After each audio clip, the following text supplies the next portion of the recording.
Peace, love, liberty, radio. And the walls come crashing down as the war at home reaches your town.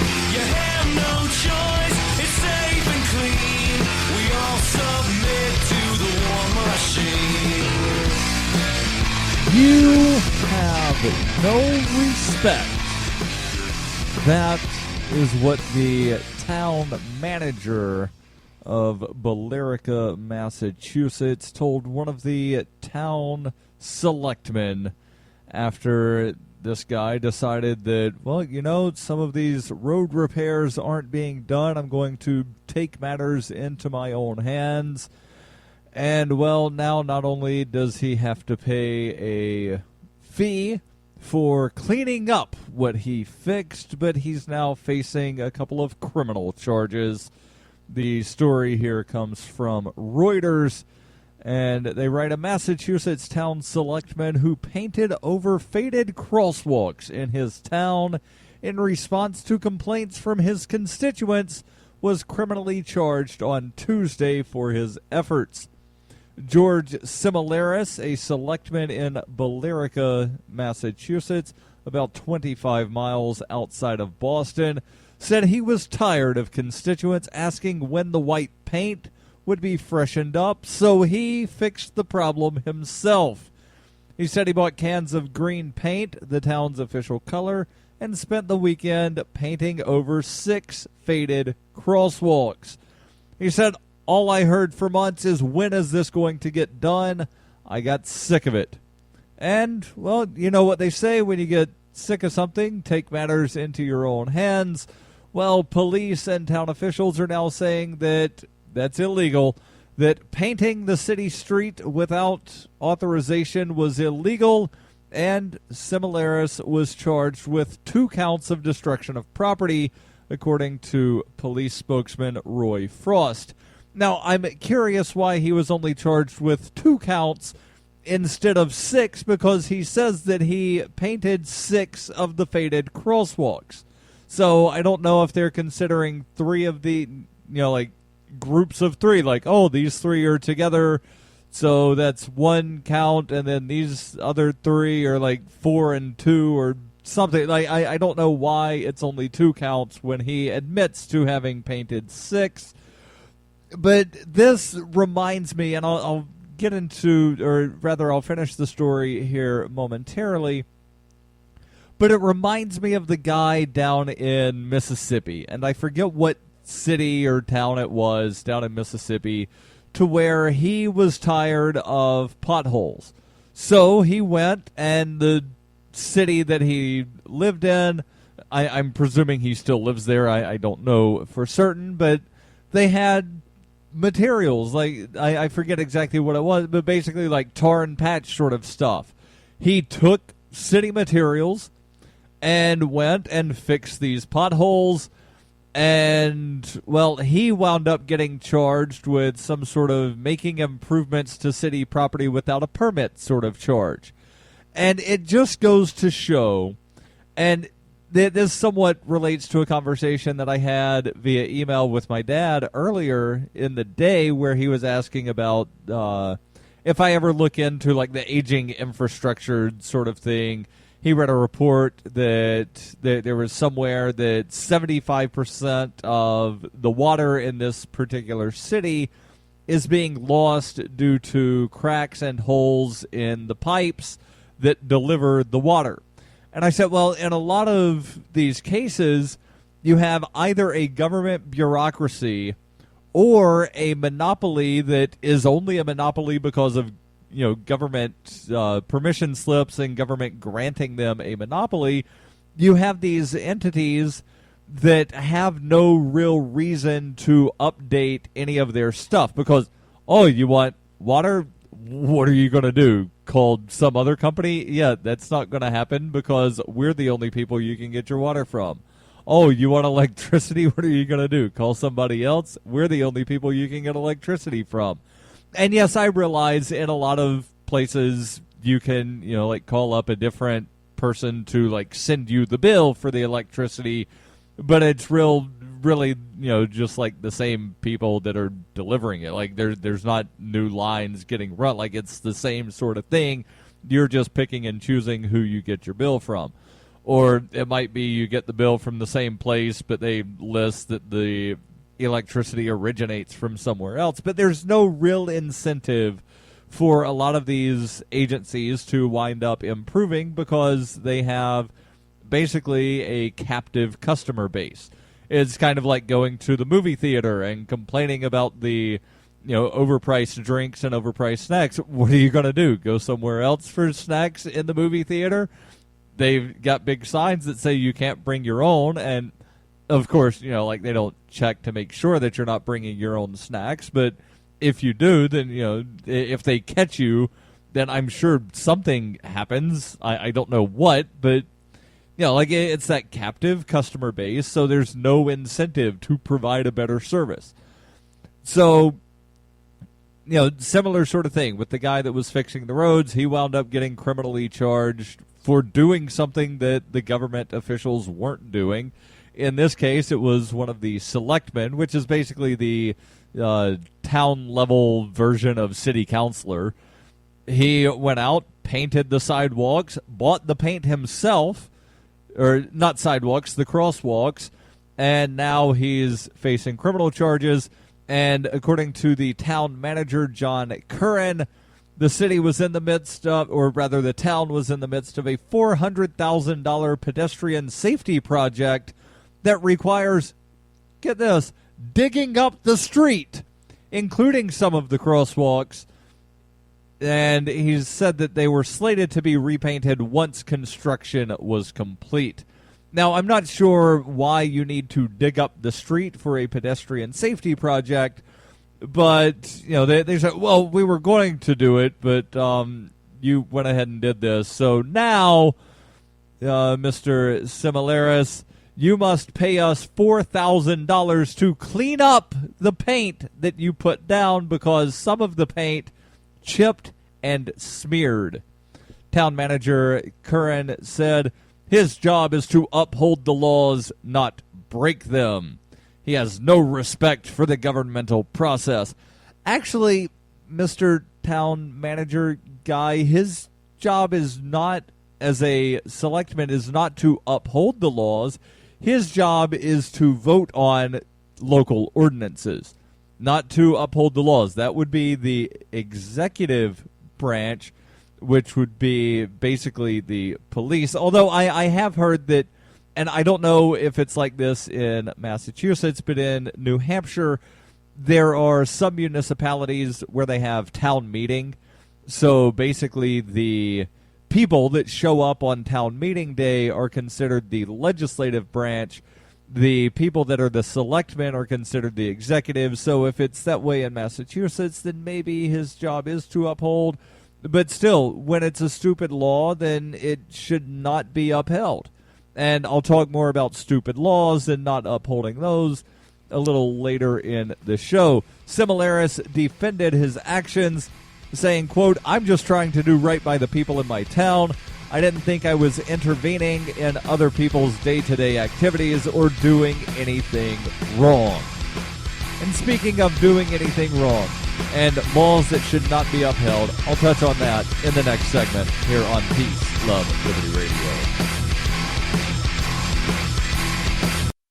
Bitcoin Not Bombs is a launching pad for nonprofits and social entrepreneurs into the financial freedom of the Bitcoin economy. Bitcoin Not Bombs offers premium publicity campaigns designed to facilitate an organization's adoption of Bitcoin as a payment system. Bitcoin Not Bombs is fully committed to being the hub of the nonprofit sector of the Bitcoin economy, maximizing the potential cross-promotion of all our clients and commercial partners. To learn more, visit bitcoinnotbombs.com.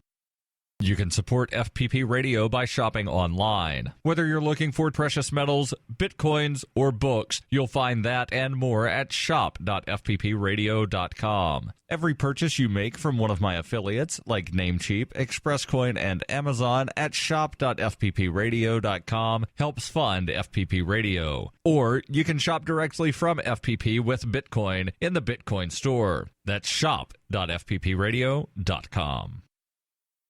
The Doublespeak Dictionary by Leslie Starr O'Hara satirizes the marked difference between the ideal of we the people and the reality of we the elite, while offering an insightful glimpse into the clockworks of the totalitarian mind. Ever irreverent, but never irrelevant, the Doublespeak Dictionary serves as a subversive and humorous, but timely reminder that the emperor has no clothes. The Doublespeak Dictionary is available from Amazon.com and all major bookstores. You're listening to Peace, Love, Liberty Radio with Darryl W. Perry. Online at fppradio.com. So before I get into stupid laws that should not be enforced, and one presidential candidate who is actually trying to force people to enforce these horrible laws, I want to make sure that I tell you about Liberty.me.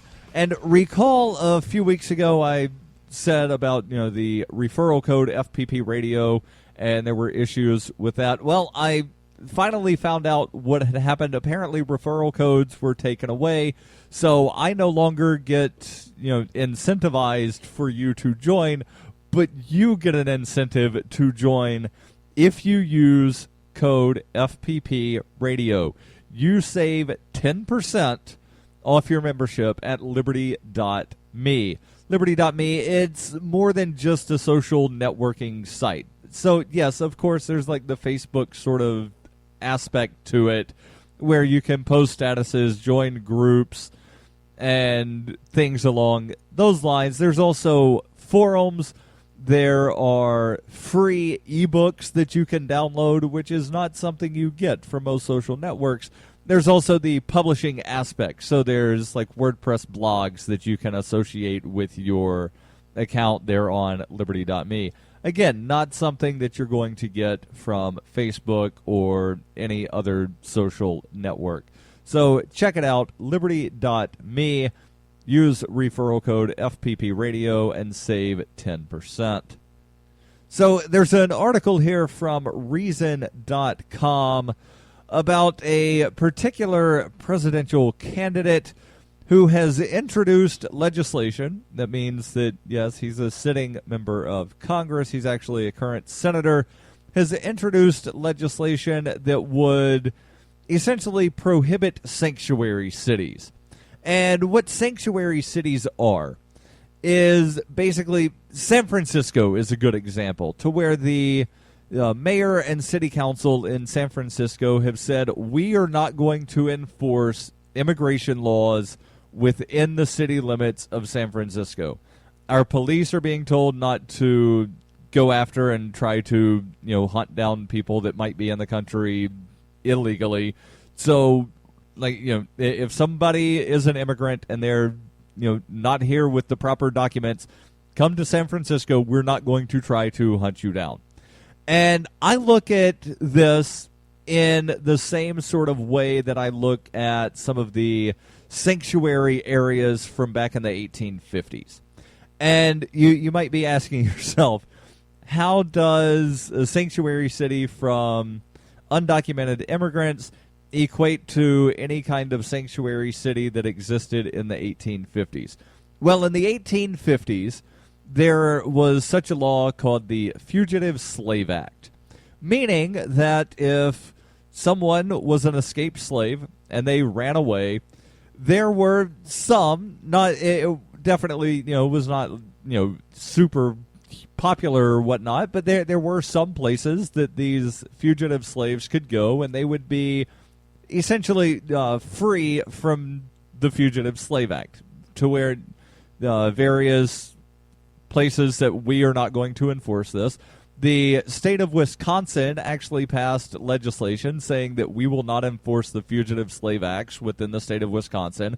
The Wisconsin Supreme Court upheld that law, saying that basically police in Wisconsin were not required to abide by the Fugitive Slave Act. So what you have, and here's where I'm making the comparison, is you have a bad law. The law in the 1850s was if you find a runaway slave, you must do everything in your power to return them to their slave owner.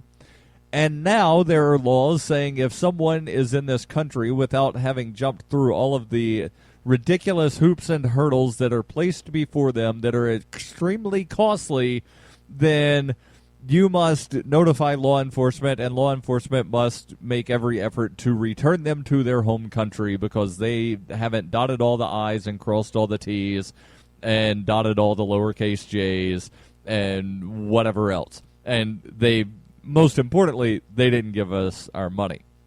So the story, again, comes from Reason.com. Let me jump right into it. After Kate Steinle was murdered by an illegal immigrant, Juan Francisco Lopez Sanchez, earlier in the month in San Francisco, illegal immigration, and specifically the practice of sanctuary cities, including those in San Francisco, came under intense fire. Many politicians and pundits blamed the tragedy on the practice of many cities to not actively investigate and enforce federal immigration laws on everyone, or to detain people on behalf of or turn over people to federal immigration and customs enforcement agents.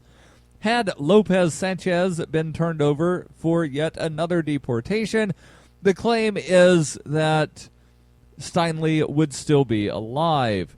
The overarching reason for such policies is that policing immigrant-heavy communities is far more difficult if many of your citizens are afraid to speak to or deal with police for fear of deportation. Given the incredibly backlogged system of hearing asylum cases, or considering the legitimate reasons for a non-citizen to be able to stay here, deporting people nabbed for often petty crimes can seem inhumane to the humane. Among those jumping on the anti-sanctuary city bandwagon are presidential candidate and Senator Rand Paul. Rand Paul recently introduced the PACT Act, PACT being an acronym for Protecting American Citizens Together, because, as he states in his office email press release, quote, our nation has, as a whole, has cities and states who stand up and willingly defy federal immigration laws in order to protect illegal immigrants who have broken our nation's laws. This must end, and it must end now. My bill makes it clear the American people will not stand for cities harboring violent criminals. Now, there's a couple of things here that I want to sort of dissect before I continue with the article. Now, I don't think that anybody is saying that cities anywhere should harbor violent criminals. But the act of crossing the boundary from one country into another is not in and of itself a violent act, any more than jaywalking is a violent act. And I don't think anybody would say that jaywalking in and of itself is a violent act. And the reason I compare jaywalking with crossing a boundary from one country into the U.S. without having jumped through all of the hoops and hurdles is because illegal entry into the United States is a violation. It's not a felony. It's not a misdemeanor. It's a violation, which puts it on the same legal level as far as potential penalty, although with illegally crossing into the U.S., the penalty is deportation, but it's not jail time. Like, you're not going to go to jail. Now, yes, in theory, you could go to jail for a jaywalking ticket, but if you get the ticket and you pay the fine, there's no jail time.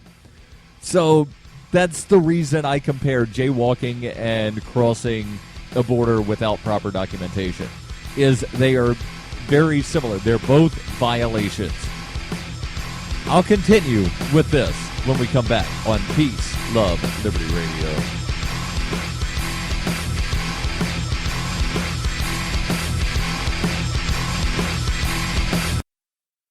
Hi, I'm Darryl W. Perry, and I need your help to give away my newest book. Yes, you heard that right. I want to give away my newest book, A Rebel's Journey. The book describes my path to the ideas of liberty, which began as a search for traditional values. I will only give away the book if I reach my fundraising goal of $2,500. But wait, there's more! If you donate, not only can you get the ebook and the audiobook for free, but you can get bonus audio content, including interviews with Jeffrey Tucker, Lynn Albrecht, Ben Stone, Gardner Goldsmith, and Stephen Kinsella. Or you can get a signed copy of the paperback book and more. Your donation will serve to replace the profits I would have earned through a more traditional publication of the book. The funds raised will allow me to get the book into the hands of more people and to promote the book to a wider audience. To find out more about the book or to donate, visit arebelsjourney.com. When her plush and comfy life suddenly and unexpectedly fell apart, Brooke and her dog Cloud set out to defy the odds. If this is a man's world, as they say, living on the streets is no place for a young woman. One day she awoke in the redwood forest and realized she had become a hobo, and would ultimately come to know exactly what it means to survive. How to Be a Hobo by Brooke Willett is available from Amazon.com and all major bookstores. You're listening to Peace, Love, Liberty Radio with Darryl W. Perry. The article here from Reason.com continues. It says the bill by Senator Paul would cut off a range of federal enforcement grants to municipalities from any city daring to go its own way in enforcing federal immigration law. This from a politician who generally sells himself as a strong federalist, welcoming local experimentation, especially when, as with marijuana laws, respect for local decisions might halt government interference with people's lives for no good reason. Medical marijuana states are themselves defying federal laws, yet that doesn't bother Senator Rand Paul on principle. Paul seems to think immigration is different. The above comment from Paul's mouth and other language in the press release strongly implies, nay, outright states, that being in this country without jumping through the government's complicated hoops that are more or less impossible to jump through anyway makes one a violent criminal. But as Nick Gillespie pointed out last week, despite immigration restrictionist fantasies that illegal immigrant equals crime wave, a sanctuary city such as San Francisco, despite being the site of Steinley's horrible murder, has a low murder rate, nay, a lower murder rate than many comparable non-sanctuary cities. Much touted increased deportations of criminal immigrants are much more often about violators of traffic laws, not laws against person or property. Higher rates of immigration does not equal higher rates of actual crime. And this, again, it's something that I hold this sort of near and dear to me, the concept of immigration.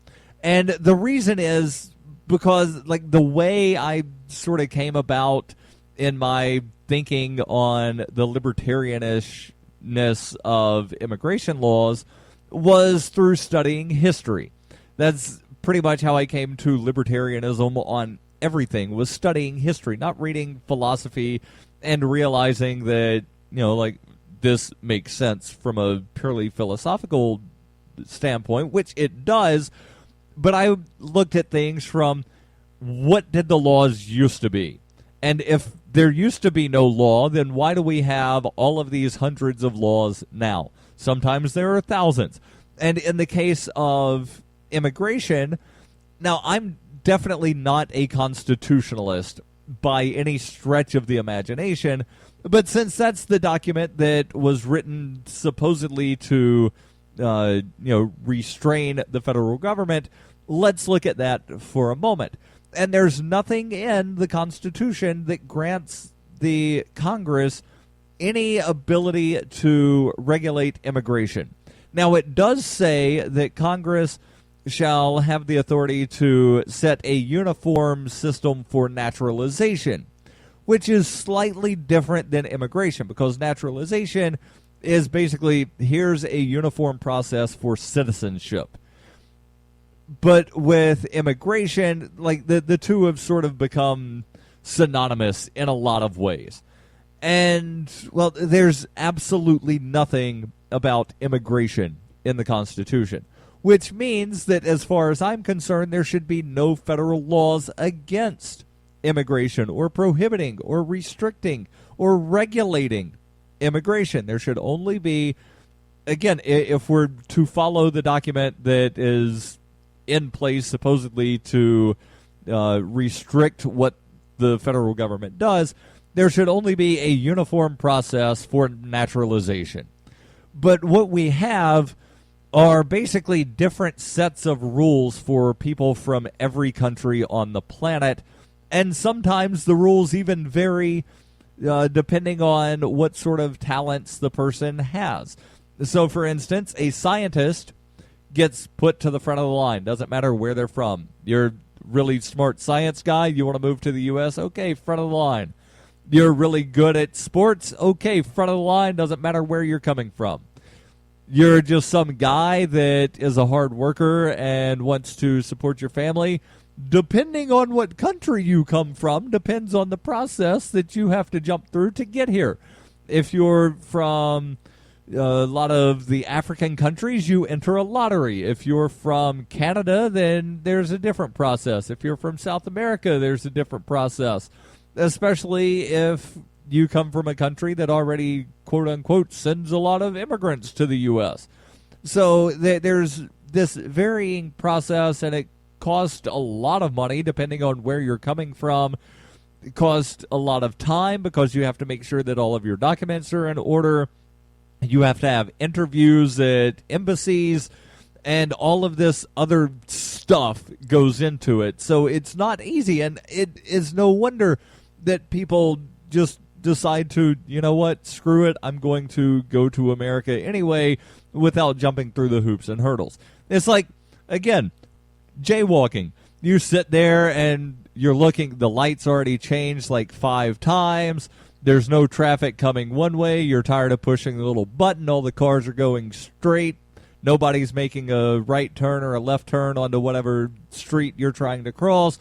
There's no cars there. Screw it. Just run across the street.